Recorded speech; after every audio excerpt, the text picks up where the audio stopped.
जो कि जिनका कहना है कि 10 सालों तक अगले कांग्रेस की सरकार रहेगी हरियाणा के अंदर। वीडियो जर्नलिस्ट अनूप के साथ मैं खुशबू, इंडिया डेली, दिल्ली।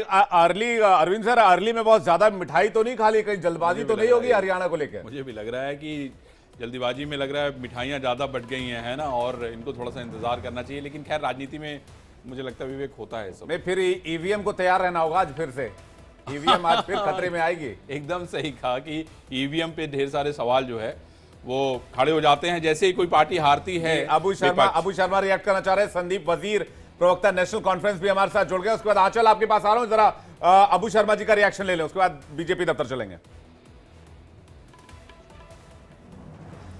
हम लोग दिन में 25 किलोमीटर चलते हैं भारत जोड़ो यात्रा में, तो हम जितना भी मीठा खाए ना, हमको ब्लड शुगर का चिंता नहीं है, डायबिटीज नहीं होगा। हम 25 किलोमीटर चलने वाला आदमी कामना करते हैं, भगवान और गरीब जनता से मिलने वाला आदमी है। मधुमेह जैसी कोई बीमारी हो। प्रधानमंत्री भी बहुत रैलियां करते हैं, तो नहीं, हवाई जहाज में घूमने वाला नहीं है हम लोग जी, हवाई जहाज में घूमने वाला नहीं है। तो हरियाणा में तस्वीर बदल रही है। बहुत जिलेबी खाएंगे, बहुत खाएंगे जी। नहीं, ये तो शुरुआती रुझान है, इसमें क्यों परेशान हो रहे हैं? हमारे पार्टी के अंदरूनी जो रिपोर्ट है, जम्मू कश्मीर और हरियाणा दोनों जगह पे हम लोग जीत रहे और जनता पे भरोसा है, हम जनता को भरोसा करते हैं। तो ये तो ये हम लोग कोई परेशान देख रहे हैं क्या? आप अभी तो आप पवन खेरा जी को सुना। जी जी, पवन खेरा जी ने क्या बताया? उन्होंने भी थोड़ा जल्दी तो नहीं बता दिया? आप थोड़ा इंतजार कीजिए, नतीजा आ जाएगा। चलिए ठीक है, आपके कहे अनुसार इंतजार करें। संदीप वजीर जी से रिएक्शन ले, लेकिन आंचल का रुख कर लेते हैं पहले। और बीजेपी दफ्तर में क्या कोई सुखबुकाहट तेज हुई है या अभी तक सन्नाटे वाला माहौल पसरा हुआ है? आंचल, ओवर टू यू, तस्वीरें दिखाई और जरा डिटेल में बताइएगा। बिल्कुल, देखिए अभी बीजेपी दफ्तर की अब बात करें तो देखिए आपको अगर मैं तस्वीरों की बात करूं, थोड़ा सा नेताओं ने राहत की सांस ली है और फिलहाल देखिए अभी नेताओं का आवागमन लगातार चल रहा है, लेकिन जो एक तनाव वाला माहौल था वो फिलहाल जो है रिलैक्सेशन में तब्दील हो गया है। लेकिन अगर आगे की तैयारियों की बात करें तो चाय नाश्ता शुरू हो चुका है, लेकिन इसके अलावा अभी जश्न का माहौल शुरू होने में समय है, क्योंकि 12 बजे तक का इंतजार किया जा रहा है, क्योंकि अभी कई राउंड की काउंटिंग जो है वो होनी है और उसी का इंतजार शायद बीजेपी के तमाम लीडर कर रहे हैं। लेकिन ये जरूर कह रहे हैं कि सरकार वही बनाएंगे, चाहे जम्मू कश्मीर हो या फिर हरियाणा हो। अब इन दोनों जगह पर ये सरकार बनाने की बात कर रहे हैं। रुझानों का लगातार रुझान जो है आगे बढ़ रहे हैं, इंतजार कर रहे हैं। रुझानों में देखिए कई जगह पर अच्छी बढ़त बनाते हुए भी दिख रहे हैं। हरियाणा की तस्वीर भी हमें बदलती हुई नजर आ रही है, लेकिन यहाँ अभी थोड़ा इंतजार करना पड़ेगा और यही कारण है कि अभी फिलहाल जो एक क्राउड रहता था कार्यकर्ताओं का, वो पहुंचना शुरू नहीं हुआ, क्योंकि उनको अभी रोका हुआ है, क्योंकि अभी कई राउंड की जो काउंटिंग है वो बाकी है और शायद उसी चीज का इंतजार जो है बीजेपी कर रही है। और यही कारण है कि अभी बीजेपी के दफ्तर में उतनी चहल पहल नहीं है जितनी अक्सर हुआ करती है और उसी बात का इंतजार यहाँ पर तमाम बीजेपी नेता कर रहे हैं। जी,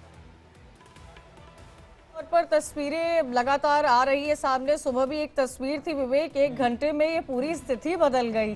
कहाँ जो कई गाने मुझे इस सिचुएशन पर देखकर याद आ रहे हो और ये देखने वाली बात है। एक आध का जिक्र जरा कर दीजिए कंचन जल्दी से। कौन से गाने याद आ रहे हैं? इस समय माहौल ऐसा चल रहा है। क्या हो गया देखते देखते कहते हैं ना, जज्बात बदल गए और वो मीम मुझे इस वक्त याद आ रहा है विवेक। हालात बदल गए। पवन जिसे खेरा, मिठाई मिलनी थी वो तो मिल वो चुकी है। पवन खेरा तो ये कह रहे थे राहुल जी, जब तक मैं बुलेटिन में थी, कि पीएम मोदी को वो मिठाई भेजेंगे। जब तक थोड़ी देर बाद संवाददाता बात कर रही थी, वो मिठाई खा ही रहे थे और बात कर रहे थे। मुझे लग रहा है कि अब वाकई वो मिठाई बीजेपी को जाती हुई 48 पर पहुंच गई है, 47-48 पर रुझानों में, और अदर्स 6 पर लीड कर रहे हैं। ये एक बार इस पर नजर दर्शक रखें, अपनी नजर बनाए रखें। मैं संदीप वजीर जी के पास जा रहा हूं। अभी अभी नेशनल कॉन्फ्रेंस के प्रवक्ता हमारे साथ जुड़े हैं। नेशनल कॉन्फ्रेंस 36 सीटों पर घाटी में लीड कर रही है। First of all congratulation sir, election के बाद रिजल्ट्स आए हैं और आप लोगों की पार्टी ने अच्छा किया है, लेकिन मेजॉरिटी क्या देख रहे हैं आप कांग्रेस और नेशनल कॉन्फ्रेंस को मिला के?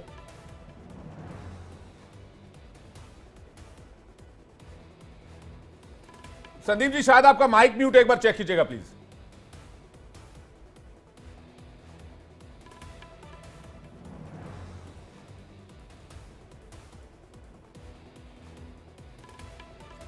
आवाज नहीं मिल पा रही है उनकी। लेकिन अरविंद जी, मैं आपको देख रही थी बाहर, सभी चैनलों को आप ऑब्जर्व कर रहे थे, मॉनिटरिंग हो रही थी, आपकी आंकड़े आपके सामने थे। लेकिन अब जो ये आंकड़े सामने आए हैं, वक्त के साथ साथ वो बदल गए हैं। फर्स्ट सेकंड राउंड, तीसरे राउंड तक मेरे ख्याल से काउंटिंग पहुंची होगी, कई और राउंड अभी बचे हुए हैं। ये जो आंकड़े हरियाणा से सामने आ रहे हैं, ये क्या दिखा रहे हैं? बताइए, ये कितने सारे कैंडिडेट्स जिसको मतलब लेकर मैंने देखा था कि किस तरीके से पूरी रणनीति बनाई गई थी। विनीश फोगाट को ज्वाइन कराने के लिए दीपेंद्र हुड्डा खुद रिसीव करने के लिए गए थे, और बाद में फिर हम लोग बृजभूषण की भी बातें मुझे पुरानी याद आ रही थी। कहते हैं कि राजनीति में ना कुछ भी हो सकता है, सब कुछ, पूरे सारे दरवाजे खुले रहते हैं, और कब नई कौन सी चीज उसमें इंटर कर जाए कोई नहीं जानता है। जम्मू कश्मीर के भी आंकड़े जो है बड़े इंटरेस्टिंग है। विवेक जो है बधाई दे रहे थे अभी नेशनल कॉन्फ्रेंस के साथी को, लेकिन मैं आपको बता दूं कि 24 का जो आंकड़ा है, और आप देखिए 12 जो है अदर्स हैं। हमें ये भूलना नहीं चाहिए कि भारतीय जनता पार्टी ने खासतौर पे जम्मू कश्मीर को लेकर, राहुल जी, बहुत प्लानिंग की हुई है। और मैं ये भी आपको बताना चाहता हूं कि चीजें सब कुछ इतनी आसान नहीं, राजनीति में यही तो होता है कि जो दिखता है वो होता नहीं है।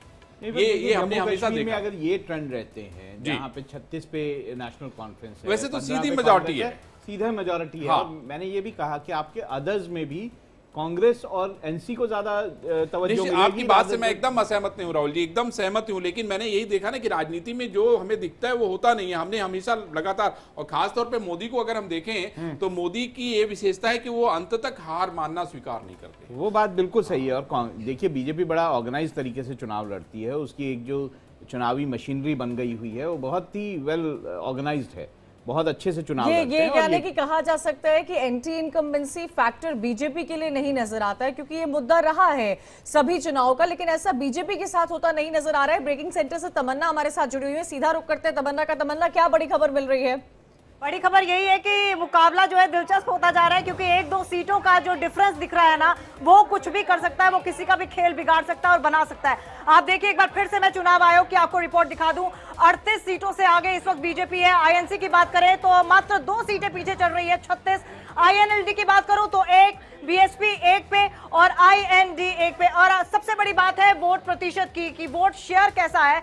आपको मैं वोट शेयर की बात बताती हूं, जो मुख्य पार्टियां, सबसे पहले बीजेपी का वोट शेयर बता दूं 37.38%। उसके बाद आईएनसी पर चलते हैं तो 41.45%।